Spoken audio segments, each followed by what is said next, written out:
Pengamat desa Presiden Prabowo nonaktifkan Erick Thohir dari jabatan Menteri BUMN. Tanggung jawabnya.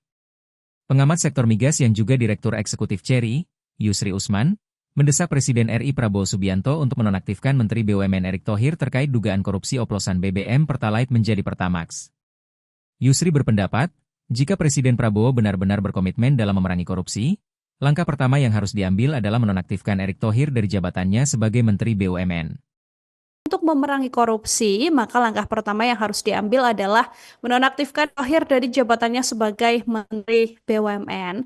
Yusri menegaskan kalau salah satu alasan Presiden Prabowo harus menonaktifkan Erick Thohir adalah karena pengelolaan ekosistem pengadaan minyak mentah, BBM, dan LPG yang menurutnya dikuasai oleh kartel minyak, sehingga ia menilai rakyat sebagai pengguna BBM ini sangat dirugikan ya oleh proses bisnis yang diduga koruptif di tubuh Pertamina yang melibatkan pejabat-pejabat yang ditunjuk langsung oleh Menteri BUMN ini. Yusri juga menyoroti sikap Erick Thohir yang sempat bungkam lebih dari 4 bulan sejak Kejagung mulai menggeledah kantor dan rumah direksi Pertamina di Oktober 2024 ya, Tribuners ya.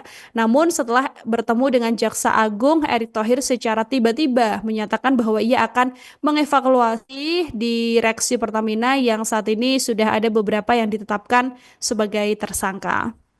Yusri ini juga meyakini bahwa tim penyidik Kejagung sangat profesional dan memiliki cukup bukti untuk mengusut kasus ini. Tribuners, ia kemudian mengingatkan bahwa pengawasan terhadap bisnis Pertamina tidak bisa lepas dari tanggung jawab Menteri BUMN. Sehingga adanya sekarang total berapa ya? Ada 9 ya berarti ya Tribuners ya. Tersangka soal kasus oplosan Pertamax mix Pertalite ini yang menuai sorotan dari publik ini. Kemudian dinilai oleh pengamat ada andil juga dari Menteri BUMN yang tidak mungkin tidak tahu skandal yang kemudian terjadi di lingkup Pertamina.